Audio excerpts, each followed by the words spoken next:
Hello, everybody, and welcome to Sake Revolution. This is America's first sake podcast. I'm your host, John Puma from the Sake Notes, also the administrator over at the Internet Sake Discord and Reddit's r/sake community.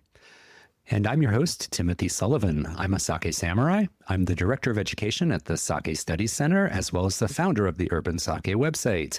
And every week, John and I will be here tasting and chatting about all things sake and doing our best to make it fun and easy to understand. Hello, John. Timothy, good to see you. How are you today? I'm doing good. Excited to be back in the studio recording again. The studio, huh? Yes, the studio, the virtual studio, the Zoom studio. But we're here, and we have in front of us today a bit of sake that has a bit of a funky package. Yes, it's time to get funky again. I can't believe it, but it's just you and me in the studio. I can't believe your puns. It's just you and me in the studio today. We're going to be looking at some funky packaging, and I think, with all humility, John, I think this is one of the funkiest we've come across, so I'm very excited. Yeah, this one it's been around for a little bit, and I think people might be a little familiar. I know that I've certainly had it before. Tim, have you had this one before? I have had it before, but I'm excited to try it again. It's been a minute since I've tried this sake. So we're going to pull back the veil here and tell everybody what we're drinking and talking about, and that is the Joto One Cup sake cup. And you might, it's a 1 cup. That is not funky. But no, but this 1 cup is unusual, and especially in the United States is funky. And Tim, why is that? Well, it is a paper 1 cup, so it feels kind of like a Dixie cup, doesn't it? Like it does. It really does. It's like a wax coated paper cup. Yeah. And the size, let's check. The size is 200 milliliters. Mm-hmm. So which is a little unusual, too. A little bit more than one go. Yeah. And for people at home, the 1 cup is typically either like glass or is it like aluminum, Tim? The other it's aluminum, metal. So yes, aluminum or glass. And so having something that is literally paper. And it does, Tim, you nailed it with the Dixie cup. It does. Like it's a big Dixie cup. Yeah. So when you have a regular glass 1 cup, like you said, there's usually that foil topping that you peel off like a Pringles can. I remember talking about that on the show. This has a plastic lid that comes off, and then there's a foil, very thin foil cover. So the foil does make an appearance. It just it's actually a much thinner foil. Very thin. Yeah. It's almost like a Capri Sun kind of thing. It's like you could probably poke a hole in this with a straw if you wanted to. You could definitely poke a hole in that. But you know, John, if it was just a paper 1 cup, that would be funky. But Joto has done something to take this to another level. We got to talk about the design on this paper cup. It is one of the more interesting looking sake labels, and it's interesting because we've talked about Joto before. We've had people on the show from Joto before, and you know we talked about how they do some white labeling, and this fits into that. This is a white labeled sake. And Tim, can you remind people at home what white labeling is exactly? Sure, that's when a company buys product from a brewery and then they rebrand it, relabel it, and sell it under a different brand. So in the case of this Joto 1 cup, Joto's very transparent, and they purchase sake from Marumoto Shuzo. They're the makers of the brand Chikuren, which Joto has sold in the States for a long time.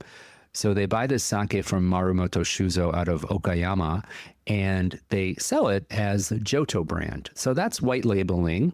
And it's pretty common, and they got to design their own label because of that, and they've gone for something super funky. Yeah, and they do this often with white labeling, and usually they're bottled sake. It's the packaging is usually it's a little bit more restrained. This one they just went for it, and it's almost like graffiti art, right, Tim? It's not like graffiti art. It is graffiti art. Well then, This is a graffiti design. It says Joto One Cup sake. And there are lots of motifs in here. Maybe we can describe a bit for our listeners. Of course, you can visit sakerevolution.com and you can look up this funky packaging episode and look at a picture of this label, which we will put there for you to see. We have the Great Wave of Kamakura at the bottom, probably one of the most famous symbols of Japan. We've got Mount Fuji in the clouds. We've got rice. There's a bird and there's a fish.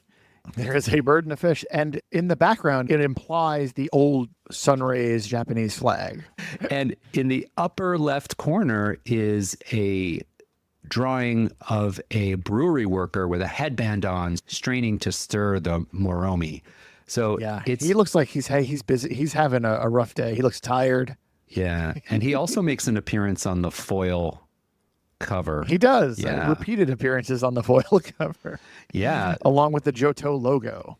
absolutely. So I researched a little bit where this label came from, and Joto actually partnered with a New York City-based Japanese graffiti artist named Shiro One. And she is a well-established graffiti artist who has a pretty interesting history. She's originally from Japan, and she started her career out as a nurse. So she, Really? Yes. So she worked in a hospital. That's quite the pivot. I know. Yeah, so she worked as a nurse for many years and decided to change career paths and was really interested in, I think it was in dancing originally. And then she became attracted to graffiti art and moved to New York on her own without knowing anybody and began doing murals. So she's really well known for her outdoor murals. And she's created a character named Mimi who appears in a lot of her murals. And it's kind of a symbol of female empowerment and a way of expressing her desire for what she wants to achieve. And they're really, really wonderful. So if you would like to see the work of Shiro One, the Japanese graffiti artist who made this label, please check our show notes and we'll link to all of her Instagram and website so you can check out her work. And she's still active in New York and actually recently launched a fashion collab. So now she's doing graffiti art, but also fashion. And she's a super, super interesting person and just really, really inspiring. That's great. That's awesome. Yeah. So now, one thing I've noticed about this before we go too much more in depth is that they don't say anything about the grade of this sake. It doesn't say anything about a Junmai or Junmai Ginjo or anything like that. So the thing that pops into my head is, oh, wait a minute, this just might be Futsushu. Yes. John, what is Futsushu for our listeners at home? It is, I guess a derogatory way to say it would be, it is table sake. But Well, is that derogatory? In all curiousness, like, would you consider somebody saying like table sake about Futsushi? Would that be, do you think that would be derogatory? I do not think that's derogatory at all. My way to define it, honestly, is not non-premium sake. So Right, you kind of right. draw that delineation between what qualifies for the premium classifications. And if for any reason you don't qualify, then you fall into the Futsushu category. But your sake can be amazing. It could be some other reason that you're not in a premium category. So I would say it's basically defined as non-premium, but it's a big catch-all term, and there's a lot of amazing Futsushu out there. There's some stuff that's not the best, but another colloquial way to describe it is, like you said, is table sake. Yeah. And that's, when you asked me, I was like, I wanted to say, I was thinking like, oh, either non-premium or table sake. Like, which does table sake sound bad? And that's why I asked. And I thought it was a good conversation to have, because I think people at home might wonder if like the term table sake is acceptable. Apparently it is. That's good. I think so. Good, Everyone good. has to make that decision for themselves, but I think I think it's very acceptable. Now, let's let's let the people know what the stats are, because we have from the Joto website, we know what the stats are for this sake. So John, why don't you tell them what we're dealing with here? Sure. So Tim, as you mentioned earlier, this is the Joto One Cup. It is from Marumoto Shuzo over in Okayama Prefecture. This brewery is well known for making the Chikurin brand of sake. This particular one, though, this Futsushu, is using akebono rice and Yamane Nishiki. So this isn't table rice in their table sake. They're using some heavy hitters here. And they're milling them down to 70% of their original size. The sake meter value, that measure of dry to sweet, is -2. The yeast, we actually have yeast information for this, is 1401. The acidity is 1.3. And Tim, would you consider 1.3? That's like kind of right in the average, right? Not too high, not too low. Or am I off on that? I consider most acidity between 1.0 and 2.0. 1.5 is medium. And so anything between 1.0 and 1.5, I consider on the lighter side of acidity. Oh, okay. Yeah. So, all right. So a little bit lighter then. Yep. And the ABV is 15%, which sounds great for a cup of sake, right? Yeah. Now, this is a futsushu. So one thing we haven't talked about is if this is alcohol added or pure rice, junmai style. And because they are omitting any reference to the word junmai here, I think it's safe to assume that this is an aruten or alcohol added style. Probably. Yes. Probably. Probably yes. We have no way of knowing for sure, but the good money is on R10, right? For sure. Yeah. And just one note before we crack this puppy open and drink it. This cup is also sold in Japan as addition to being sold here. And this actually is the best-selling one cup in Okayama Prefecture. Really? Yes. Oh, that's awesome. So the prefecture where Chikurin, the makers of this cup, are located, this is the best-selling one cup in the whole prefecture. So it has captured the local market for sure. That's great. Yeah. That's really cool. I wouldn't know what it would look like in Japan. I don't know what the cup would appear to be.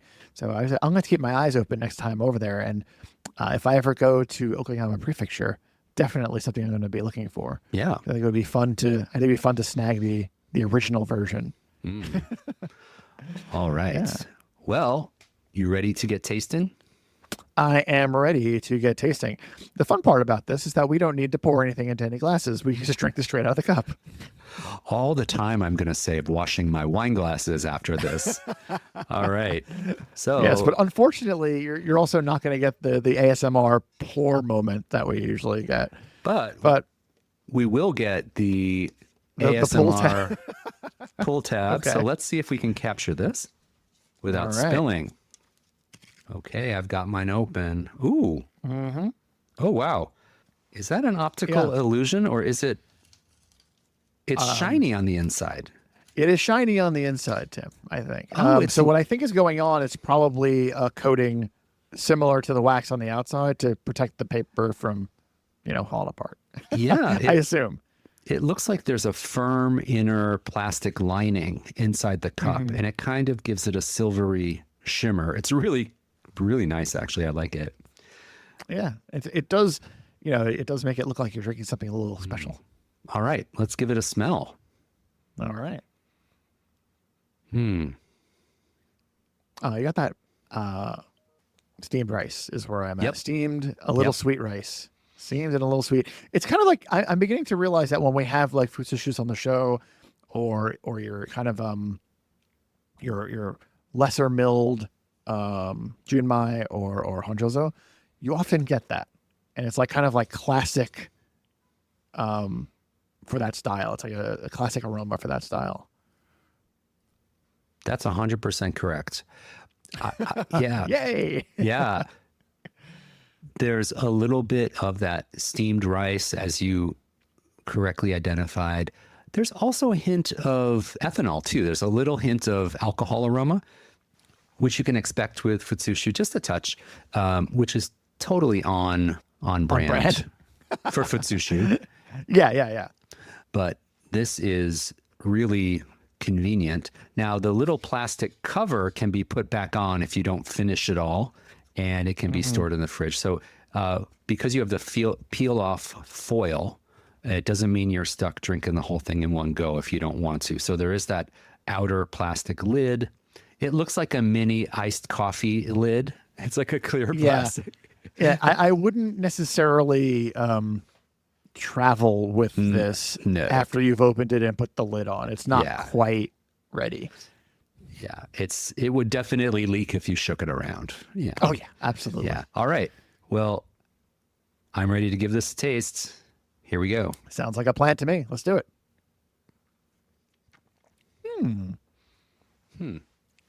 That's nice. Those rice notes definitely carry over onto the palate. Now, there's a tasting note on the side of this cup. I don't know if you saw that. There is. It says, bursting with hints of green grape and juicy watermelon. Far be it from me to debate the distributor, but I don't know if I'm getting a whole lot of that from this. I'm enjoying it, but I don't know. To me, I just feel it's so very rice forward. And to me, that's like the prevailing flavor when I sip on this. Are you now that you're looking for the green grape perhaps and the watermelon? Are you finding it? I will say I've had other sakes that are more green grape watermelon to my palate than this. But yeah, I agree with you. For me, there's that classic rice forward taste. It's a little bit heavier. This isn't super light. It's a little bit richer and full, and it does have that rice forward and a little bit richer taste. Now, this doesn't have, we've tasted some sakes we've called ricey, and it was kind of like a rice pudding lactic character, but this doesn't have that. No, not at all. I just experimented with putting the lid on. And I would definitely not shake this up with the lid on. It's very, the lid is a little precarious. I'm glad it's there. But it's a little, it's a little precarious. Yeah. So this has some boldness. And I just had a thought that like many futsushus, I think this would be really interesting if we warmed it up. Maybe you'll get some green grape and watermelon when you do. I feel like rice comes out more when you warm it up. I do think so. It's mine is cold. It's been we've been recording for about 20 minutes, so it's probably been out of the fridge for about a half an hour. So it's chilled, but not super cold. And I think it's a great temperature for this. It's like it's really doing a great job. It's very sippable, very relaxing. I'm sure that it probably would do well with food as well. But I think you probably are absolutely right, though, and that we should consider in the future warming this up a little bit and seeing what happens, because I think you have a good point. This sort of thing tends to lend itself to being warmed. Yeah, when you warm up a futsushu, often when you sip on it, you get that. I often describe it as like that hot toddy sensation where it just kind of warms you. The alcohol notes come forward a little bit, and it just kind of warms you from the inside out. That sensation, that is really nice in the wintertime. And I also think that warming it brings out more umami. Now this rice is polished to 70% remaining. And when you don't polish down to really small sizes, you have more of the proteins on the rice grain that make it into the sake, and that gives you more umami and savoriness. When you warm up the sake, I feel it brings out those savory notes even more.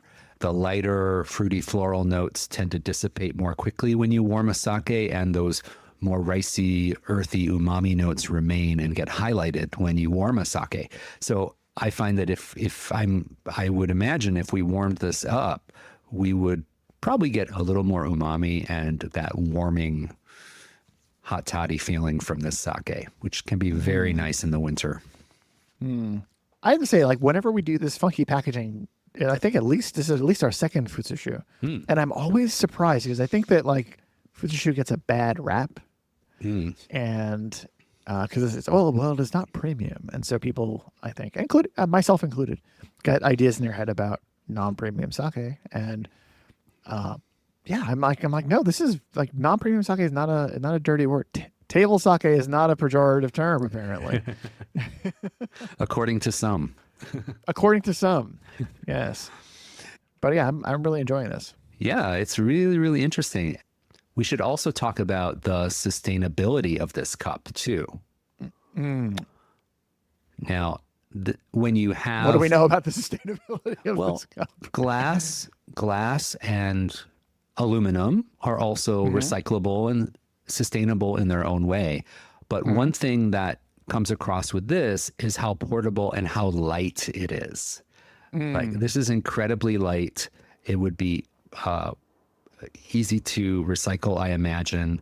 And transportation costs are a big part of the ecological burden of any goods that have to be shipped.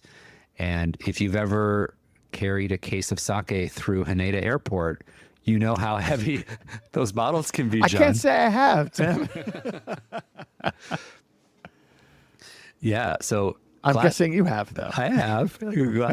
Glass bottles are heavy. So when I picked this up, I was like, oh, this is, they put just enough reinforcement inside the paper to like make it solid, and it doesn't feel like it's going to collapse if you give it a little squeeze. But it seems like this would be easy to recycle, light to transport, and I just had a little spill. Oh no! With my lid on. So I was about to say, were you testing the boundaries of the lid? Do we now know what you can and cannot do? You cannot tilt it to the side. Yeah. Oh, all right. No. Yeah, so I picked this up, and I think it's got a nice light feel to it, but would not be that heavy to transport. We did our funky packaging with the Lucky Dog sake, which was also a paper that had a coating on it. And as you pointed out about this, but this feels more sturdy than that to me. Like, this is like, definitely has more structural integrity to it. And I don't know if it's because of the shape of it being, almost a cone, or if it's just that they just made it, they gave it extra layers. Because if I recall correctly from Lucky Dog, they layered it up to get there. Yeah. And here it's a little bit more. It's definitely feels more sturdy. I think the inner lining, the plastic that is on the inside of the cup, is pretty thick, and I think that gives it the stability. When we're done enjoying our sake, we'll have to rip this cup apart and find out what's on the inside. Do a deep dive. Yes. No, I think the plastic inner lining of the cup keeps it rigid and probably, protects the sake from exposure to light, because it's solid. The design is solid on the outside. The plastic is clear on the inside. And then you got the foil on the top. So that definitely helps keep it protected. But yeah, I'm pretty sure it's that plastic lining on the inside. Yeah, you're probably right about that. Yeah. It's interesting though, if you hold up the cup like with a light source on the outside and you look on the inside, you can see through it. And you will see the graffiti art right there, which is really surprising and interesting, because we talked about how sturdy it feels because of that lining on the inside. That lining on the inside is almost transparent. Really cool. Like, this is a well-made cup. I'm a fan, and I think the point you were trying to make earlier is that paper is light, paper is recyclable, so it's nice. It's easy to deal with. And when the foil top is still intact, you can just throw these in your bag and go on a picnic or something like that, which is the same thing we said for the Lucky Dog cup. It's like a very mobile way of getting around. When you throw your sake bottles in your bag, you have to like be really careful with them. But these paper cups are pretty good for on the go sake sipping. Yeah. To me, it's like this is sort of a little bit of a classic. Do you remember when you first had this? I think it's been around since like 2016 or so. Yeah. I think at least for me, I was in like a bar arcade in Lexington, Kentucky. Ooh. And they had like they had like on the chalkboard, like we were all the beers, they had sake. I was like, oh, they have sake. And it was like Joto Cup. I was like, oh, I know Joto. I don't know the Joto Cup. What is that all about? And so I got it and I was like, this is lovely. I'm able to just like walk around this arcade with this cup of sake. This is so convenient. Yeah, it was a good time. It's really nice to see sake in places you don't expect to see sake. Like that's like always puts a smile on my face when I'm able to get some sake in a place that's not a restaurant or specifically not a Japanese restaurant. Like it's really nice to see sake in places like that. We should maybe we need to do an episode one day about we call out places that do sake that are not stereotypical. That would be fun. I think that's like something that should be celebrated. I think that's like an awesome thing it's a win for sake. This, I think designs like the label that this has and the format this has makes that more possible. Yeah. I think if you walked into the arcade with like a traditional 720 ml of sake with walking around with a kanji label, it's just not the format that's going to fly there. So this is this funky packaging is thinking outside of the box, and it makes a placement in a place like an arcade or something like that more possible. So that's really a success in my book. Yeah, totally. Well, I think we've successfully funkified another episode with our funky packaging. Funkified. Yes, we did. John, we keep saying we're going to run out of funky packaging, but it hasn't happened yet. I don't know. We keep coming up with more. I'm not complaining. I'm very pleased that we're finding an endless stream of funk. Well, they keep popping up. So as long as the funky packaging keeps showing up, we'll keep reporting on it, right, John? Oh yes, when funky packaging drops, look to Sake Revolution. We're here for it. All right. Well, John, it was great to taste with you, and it was fun to taste something in such unique and stylish packaging. Yeah. Really fun. And I want to thank... And again, really damn tasty. This is really nice sake. Absolutely. I'm still looking for that watermelon, but... The search for watermelon. But it is really enjoyable and something that we do have to play around with the temperature next time. Really fun. All right. Well, great to taste with you, John. And thanks to all our listeners for tuning in today. We hope you enjoyed our show. And a special hello and thank you to all of our supporters. If you would like to join in support of Sake Revolution, the best way to do that is to join our community on Patreon. We're a listener-supported show, and the support we receive from our patrons allows us to host, edit, and produce this podcast. If you'd like to join, visit patreon.com/Sake Revolution. Always. But especially today, you need to visit the website, sakerevolution.com, so you can check out the show notes because, again, we can tell you about this sake cup all day, but you got to take a look at this graffiti. It's really nice. The art is art. It is really good. Graffiti is art, by the way. And also, when you have time, take a moment and review our show on your podcast platform of choice. So if you're listening to us on Apple Podcasts, that's where you're going to do it. Spotify, Chartable, all of those fun things. We really do appreciate the shout out. It does help the show. Without any further ado, please raise your wonderfully graffiti paper cups. Remember to keep drinking sake and kanpai.